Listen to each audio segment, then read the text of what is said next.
안녕하세요, 박주영입니다. 오늘은 대한민국에서 가장 비싼 승용차 제네시스 G90 이야기를 해볼까 하는데요. G90은 제네시스 브랜드의 플래그십 세단으로 2018년 EQ900의 페이스리프트로 출시된 모델이죠. 명실상부 국산 고급차를 대변하는 멋진 자동차입니다만 원형인 EQ900이 2015년에 나온 자동차이다 보니 사실 이제는 여러 부분에서 세월의 흔적을 찾아볼 수밖에 없는 그런 차가 되었습니다. 요즘 현대기아차의 신차들이 4-5년 주기로 페이스리프트를 진행하고 있다 보니 G90 역시 풀체인지가 진행될 시기가 거의 다 됐죠. 그런데 최근까지도 G90 후속 모델에 대한 소식은 사실 별다른 이야기가 없었습니다. 주변에 있는 관계자들에게는 비밀리에 엄청난 걸 개발하고 있다는 얘기를 듣긴 했는데 그게 뭔지에 대해서는 안 알려주더라고요. 그러다 최근 8월 22일에 국내 도로에서 최초로 G90 풀체인지로 추정되는 테스트카가 포착되어서 난리가 났습니다. 오늘은 제네시스 G90 풀체인지와 관련된 소식들을 정리해봅니다.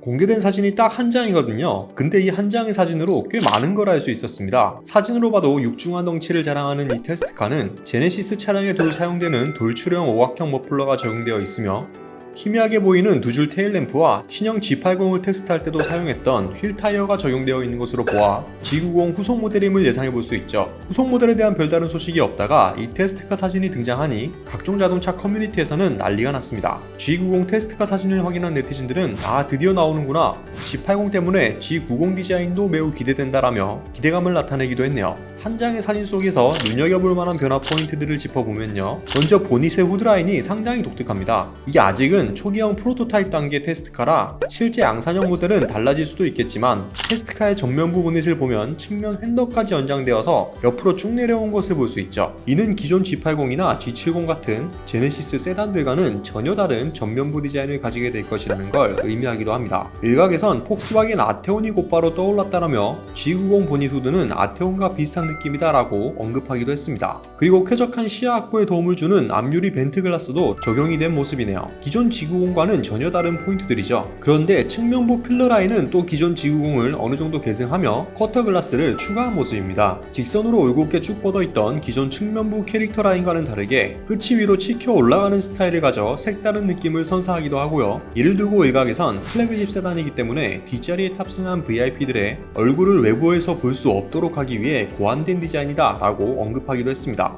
이런 건 롤스로이스가 잘하는 영역이죠. 후면부 디자인은 두터운 위장막으로 둘러싸여 있기도 하고 아직 양산형 부품들을 장착하지 않은 것으로 확인되기 때문에 정확한 디자인을 예상할 수는 없는 수준입니다. 다만 G80에도 사용되었던 오각형 돌출 머플러가 적용되었다는 점과 번호판이 범퍼 쪽으로 내려와 있다는 점에서 신형 G80과 어느 정도 비슷한 느낌을 가진 디자인이 될 것이라고 예상하는 의견들이 많았습니다. 그리고 제네시스 디자인의 시그니처인 두 줄 테일램프도 일부분이 포착되었는데 해당 부분은 아직 양산형 부품이 아닌 테스트카에 적용되는 부품이 적용되어 있어서 이 부분에 대한 디자인이나 자세한 분석은 다른 사진이 추가 공개되고 나서야 가능할 전망이네요. 공개된 사진이 한 장밖에 없다 보니 사진으로 유추할 수 있는 G90의 변화 포인트는 이 정도인데요. 뉴스 기사나 주변 소식을 통해 들려오는 관련 소식들을 조금 더 치합해보니 제네시스 브랜드를 대표하는 플래그십 세단인 만큼 엄청난 첨단 장비들이 탑재될 계획이라고 합니다. 가장 먼저 에센시아 콘셉트카에서 볼 수 있었던 40인치 대형 와이드 스크린이 탑재된다는 이야기가 있네요. 와이드 타입의 3D 커브드 LCD 계기판이 적용된다면 운전자는 내비게이션과 일체화된 첨단 디지털 계기판을 누릴 수 있을 전망입니다. 그리고 또 기존 G90에 없어서 아쉬운 점으로 계속해서 지적되었던 지능형 에어 서스펜션도 드디어 탑재된다고 합니다. 에어 서스펜션은 고급차의 부드러운 승차감을 확보하는데 매우 중요한 역할을 하기 때문에 필수적으로 탑재되어야 하는 사양이라고 할 수 있는데 현행 G90엔 에어 서스펜션이 빠져 있어서 아쉽다는 평들이 많았죠. 현대차가 과거 에쿠스에 에어 서스펜션을 잠깐 적용했다가 내구성 확보가 제대로 되질 않아서 골머리를 앓았던 적이 있는데 차세대 G90은 제대로 만들어주길 바라봅니다. 가장 눈여겨볼 사항은 반자율 주행과 관련된 사양인데요. 이건 공식적으로 확인된 소식입니다. 현대차는 지난 4월 신형 G90이 미래 자율주행 분야의 기술 우위 선점에 중요한 계기가 될 것이라는 발표를 했었죠. 차세대 G90엔 세계 최초로 2개의 라이다를 장착하여 기존 카메라 레이더 센서와 결합해 레벨 3 수준의 자율주행을 구현할 수 있게 될 전망입니다. 카메라와 레이더는 만도에서 공급하고 라이다는 현대 모비스를 통해 미국 벨로다임 제품을 사용하게 될 예정이네요. 현재 글로벌 업계 양산형 모델 가운데 레벨 3 자율주행을 구현하기 위해 카메라 레이더와 라이다를 모두 장착하겠다고 선언한 제조사는 아우디밖에 없거든요. 다만 아우디는 A8에 라이다를 전면부 하나만 장착할 예정이기 때문에 측면 차량의 움직임까지 파악하고 제어하기엔 한계가 있을 것이란 평가를 받고 있습니다. 제네시스 G90이 양산차 자율주행 능력에서 인상적인 모습을 보여줄 수 있을지 기대해볼 지켜볼 만하겠네요.